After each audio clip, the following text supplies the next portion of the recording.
भइल हो इतना जल्दी गईनी हो आयु गईनी।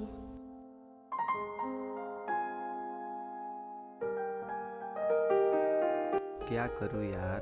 का भइल है जी, काहे इतना जल्दी वापस चले नहीं हो? पहले जा एक गिलास पानी लाओ तो। ठीक बोले के आओ तनी। जा। का करी अब घर के खर्चा कैसे चली। एगो हमार बड़का लड़का बा उहो आवारा निकल गइल, दिन भर घूमता, तनको टेंशन नहीं है कि घर के खर्चा कैसे चलता। हे भगवान अब तू ही सहारा बाड़ा।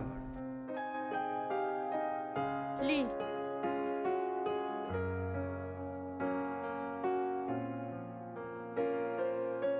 आज काम के छुट्टी रहला का जी?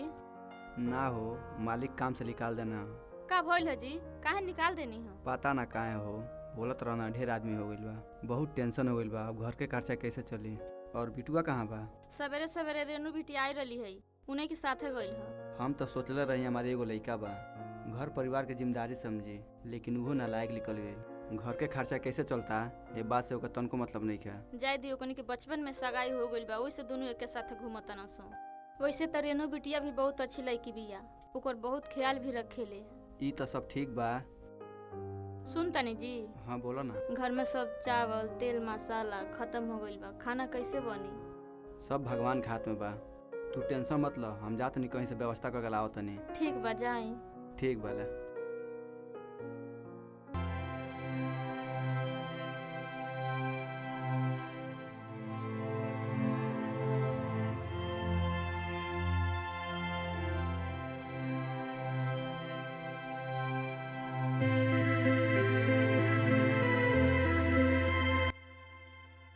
बिट्टू यार, लागत हमनी के प्यार के केहू के नजर लाग गइल बा। कई दिन से पापा हमसे ढंग से बातें नहीं खे करत। काहे का हो गइल? काहे ऐसे बोलत तू?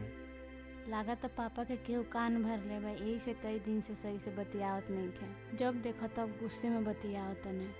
जाए दो, जे कहता ओके कहे दो, टेंशन तू मत लो। चलो हो जा, बैठल जाओ। ठीक बा, जन होई तन होई, चलो। रेनू यार, लेकिन आज मौसम बहुत अच्छा बा। हम्म। अरे यार हैप्पी रहो ना, काहे टेंशन लेते रहो तू, हम बानी ना।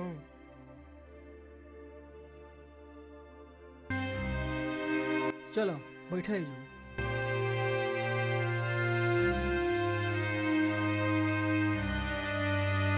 लेकिन बिट्टू हमार पापा ना चाहे ना कि तार साथे रही। का? अगर उ ना चाहे ने तो बताओ, बचपन में सगाई काहे कोई लो लोग? हाँ, वो हमसे कहत रहने ओकर साथ छोड़ दे, गरीब बाना सन, उससे शादी ना हुई।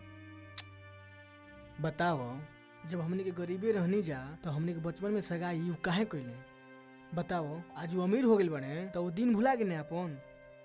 जो दिन हमारे पापा 50,000 रुपया दे के कहले रहन कि जा तू बिजनेस करो। ऐसा मत कर यार, तू हमसे प्यार करेलू ना। हाँ तो बस वो करे या ना करे, हमने के भाग के शादी कर लिया, लेकिन तारा बिन हम ना जी पाएगा। ना बिट्टू, हम ऐसा ना कर सकेनी। अरे यार तू काहे ना कर सकेलू? ऐसे घर के इज्जत जाई, हमनी के मनावे की कोशिश कइल जाई। हाँ तो अपने पापा के मनावे यार। अच्छा ये बताओ, एगो माई के हमार सपना बा कि हमारा घर के पतो सिर्फ तू ही बनबू। हम तो से बहुत ज्यादा प्यार करेनी, तारा अलावा हम केहू से शादी ना कर सकेनी। हमारे माई के हमारे पापा के सिर्फ एक को इच्छा बा कि हमारा घर के दुल्हन बन के आओ। ठीक नू? तू हमसे प्यार करेलू ना? अच्छा दिक्कत नहीं है, तारा बाप के मना लिया। ठीक बा, चलो चलो कहीं चलो घूमे। चलो चलो।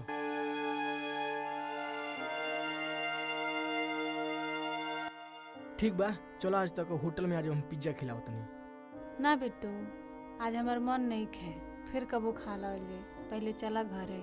अच्छा ठीक बा, ना खेबू तो चलो घर ही चलो तुम।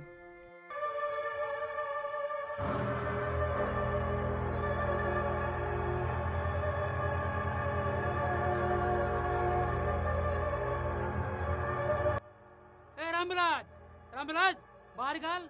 ए रामराज बाहर निकल, कहाँ छुपा है, बाहर निकल। अरे लाला तू हमरा द्वार पे। एक बात काल का सुन ले, हमारी बेटी तेरे घर का बहू कब ना बनी, समझ ले। तेरे बचपन में गलती भइल बा, भूल दो। हमारी ही तब तक बड़ा भूल रहे, अपन बेटी रीत जा तो बेटा था कहीं नहीं। सब बताओ अपन बेटी कहाँ भी है? हे भगवान, ये दिन देखले से पहले हम मर काहे न गईनी। अरे हम अपना दिल के टुकड़ा के जमीन बेच के तोरा के बिजनेस में मदद कैनी, आज ते ई दिन दिखाओ तड़े बोल तो कि वो दिन अगर 50,000 रुपया ना देती तो तू ए मुकाम पर ना रहता लाला। कौन 50,000 हम कहीं का पता। तब तो तक यो पता ना होई जब तारा घर में खाना ना रहे तो हम अपना थरिया में खियोला बानी। जौन तो के 50,000 रुपया देला रहनी वो अपन खेत बेच के देला रहनी। ले बेग में 50,000 रुपया बा और अपना बेटी को भुला जा तुम। एमे इतना पैसा बा कि तोर पूरा खंदा में खा ली। लाला जोड़ पर ऐसा न करो लाला, वो एक दूसरे से बहुत प्यार करला सो लाला। ऐसा जुल्म न करो लाला वो दोनों पर। वो दोनों कुल के शादी करा दे लाला। ये झोपड़ी में बेटी की शादी करे, हमारी बेटी की शादी महल में हुई ना कि ये झोपड़ी में हुई। हमार बेटा मर जाई लाला, ऐसा न करो लाला। मरे तुम का करी, अपनी बेटी खाए में तो खेली ये कबो ने कहो सकत। हट जा लाला। ए जी पापा पापा पापा कब पापा बोला पापा तू ठीक था पापा बाड़ा? ई तू का करता है पापा, पापा? हम नहीं जाए घर है। ते काने घर चल छोड़ चल। दो हमर हाथ। लाला ये अपन तू कुछ भूल रहल बाड़ो, अपन बैग भी लेके जा। गोलू बेग लगावा।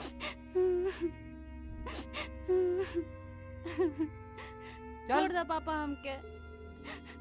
छोड़ दो पापा, हम ओकरे बिना ना आज रह की बात पाए। छोड़ वीडियो दो में मिलने हमके। कोशिश करिए। छोड़ो। आज की बात है वीडियो में मिलने कोशिश करिए। बिट्टू। थोड़ा तू तो बड़ा बचा दे। उठो पापा उठो।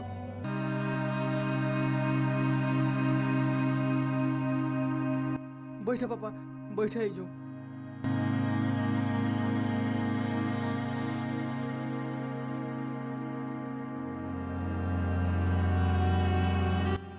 बैठो पापा यही जो बैठो।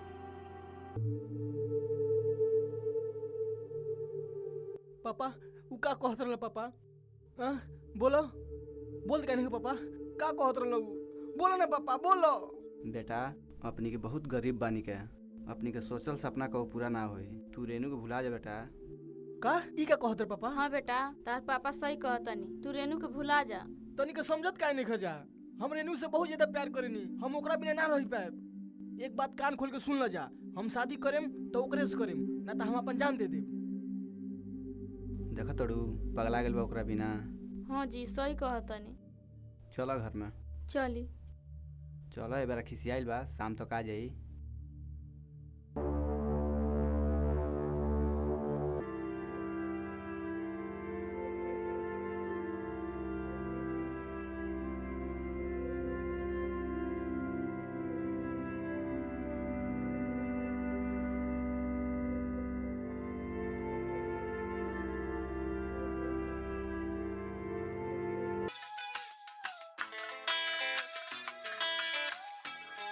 अरे इतना सवेर के फोन आ गई। हेलो। हाँ हेलो। हाँ कौन? अरे जी से लोन लिए थे हम वो बोल रहे हैं। लोन वाला? हाँ इतना लेट क्यों हो रहा है लोन जमा करने में आपको? हाँ बोलिए। लोन का डेट निकल गया है, आप कब तक जमा करेंगे ये बताइए पहले हमको। कर देंगे सर। सर कुछ महीने का समय दीजिए सर, आपका पाई चुका दूंगा सर। ठीक है कुछ दिन का और मोहलत दे रहा हूँ, अगर नहीं जमा किए तो तुम्हारा घर नीलामी में करूँगा। ठीक है? ठीक है सर, मैं सब जमा कर दूंगा सर। कुछ महीने का मोहलत दे दीजिए सर, मैं पूरा का पूरा पैसा जमा कर दूंगा सर। इस समय थोड़ा प्रॉब्लम चल रहा है। ओके। का जी केकर फोन रहल ह? बोलिन जी, बोलत का नहीं केकर फोन आई रहल ह? अरे वो बैंक से फोन आयल रहा, किस्त नहीं चुकल 2-3 गो, तो वह फोन आयल रहा। सर लोग कहत रहो कि ना जमा कर पैबो तो तार घर नीलामी कर देम। एगो बिटुआ बा, हमके कुछ समझ में नहीं आवत, मन तो करता जहर मार खा के मर जाई। का जी रुआ काहे ऐसन कहतनी? भराई न काहे टेंशन लेतनी? अरे तू नहीं जानत, खेत भी बेचा गई, ये एगो घर बाटे, इहो नीलामी हो जाए तो कहाँ रही, ओके कुछ समझ में आवता। रुआ टेंशन मत ली, भगवान के भरोसे बानी जा, सब ठीक हो जाई। चलो ठीक बा, देखो का होता। आ बिटुआ कहाँ बा? पता नहीं सुबह सुबह उठ के कहाँ गइल ह। बताओ के कोनो टेंशन बा कि घर में का होता का नहीं? साफ हवारा हो गइल बा, दिन भर रउआ पीछे घूमत रहता, पता नहीं का चाहता, तनको जिम्मेदारी नहीं समझत घर के। जाए दी काहे इतना बोलते रहनी होके। बताओ रमेश के लइका पढ़ लिख के इंजीनियर हो गइल बा, और एगो बिटुआ बा, और ओके कुछ समझ में नहीं आवत कि घर के खर्चा कैसे चलता कैसे नहीं। ऐसा स्थिति रही न तो बर्बाद हो जाए अपनी के। जाए दी लइका बा भी समझ जाई। पता ना कब समझी। ठीक बा, जा तू खाना बनाओ तब जा। ठीक बाटे।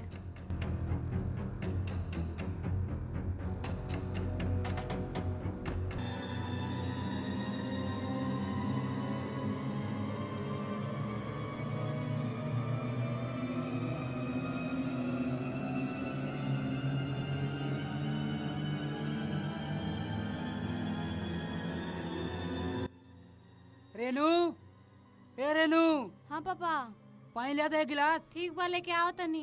ठीक बा, जल्दी आओ।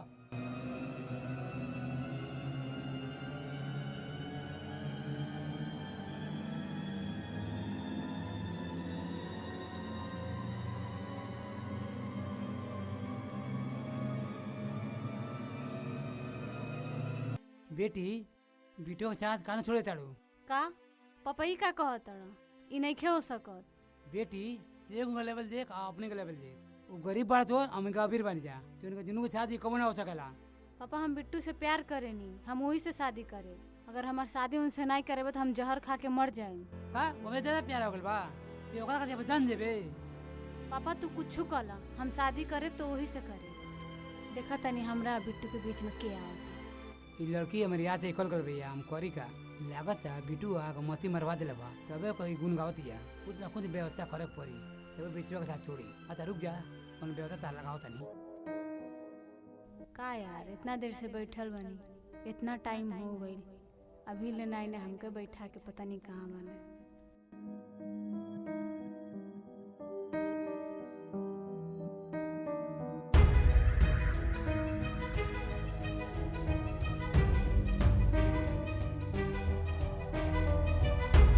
तभी से वेट करा के अब आओ तने। बैठा, काहे हमके इतना अर्जेंट में बुलैला? अरे यार का बताई यार, बहुत ज्यादा परेशानी में बानी। का भइल, का परेशानी बा? रीनू यार, घर में हमार मम्मी पापा बहुत ज्यादा परेशान बढ़ल हो। आज हम सवेरे घरे जात रहनी हो तो केहू से बात करते नहीं हो तो अगला को आता कि पैसा ना देबो तो तुम्हार घर नीलाम हो जाई। समझ लो यार, हमार घर नीलाम हो जाई। का है? तू बुरा तो ना न मनबू? नहीं बताओ। अरे यार हम प्लानिंग कैले बनी, जात नहीं हम 2 साल खातिर विदेश। तू यहाँ रह के भी तो काम कर सकेला। अरे यार तू समझत नहीं खूब बात के, अगर ज्यादा पैसा कमाए के बाद तेने से कोनो काम नहीं चली, विदेश हमरा जही के पड़ी। समझ बात के यार, प्लीज हमरा खातिर तू 2 साल ना इंतजार कर सकेलू? उदास मत हो।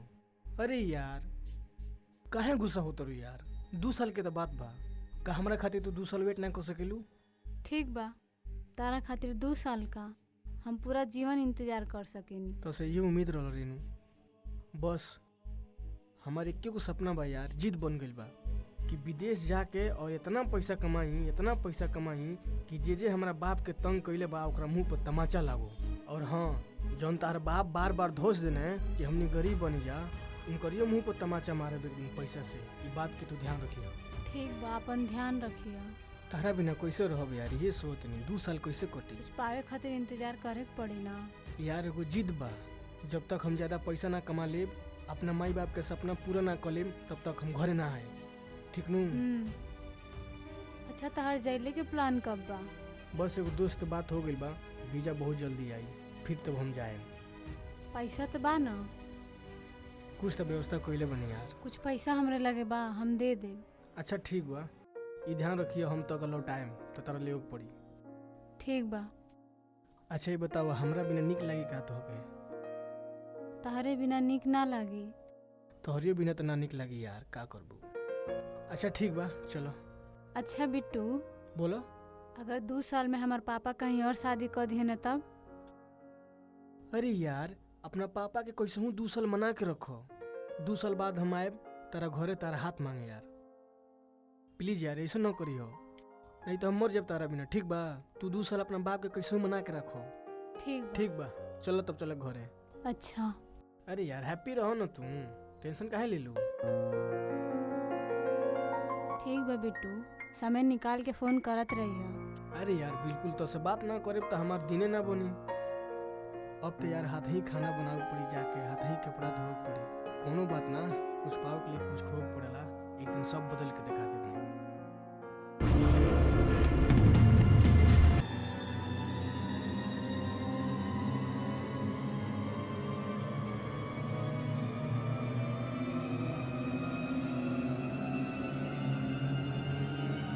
इस लाला ने सरकारी लोन लिया था और यह चुकता नहीं कर पाया, इसी वजह से इसका घर नीलाम हो रहा है। पहला बोली है 50 लाख। कोई है जो 50 लाख से ऊपर लगा सकता है? बोली।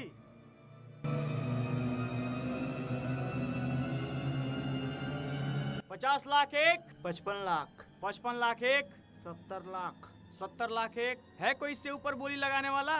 80 लाख, 80 लाख एक, 80 लाख दो।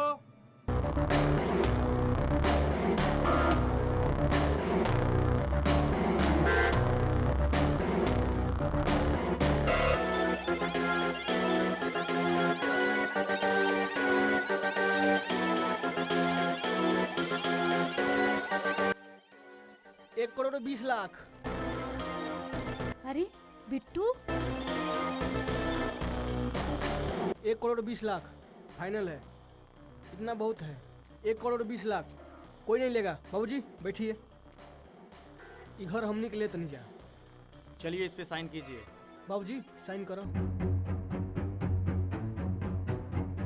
आखिर ये है कौन जो 50 लाख के घर का 1 करोड़ 20 लाख दे रहा है? लगता है बहुत पैसे वाला है ये। बेटा चेक दो तो। हाँ बाबूजी, लो।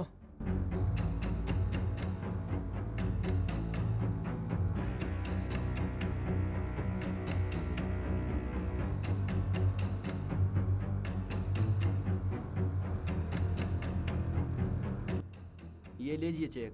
चलिए तो अब। बहुत बहुत बधाई हो आपको, आज से ये घर आपका हुआ। बहुत बहुत धन्यवाद आप लोग। धन्यवाद।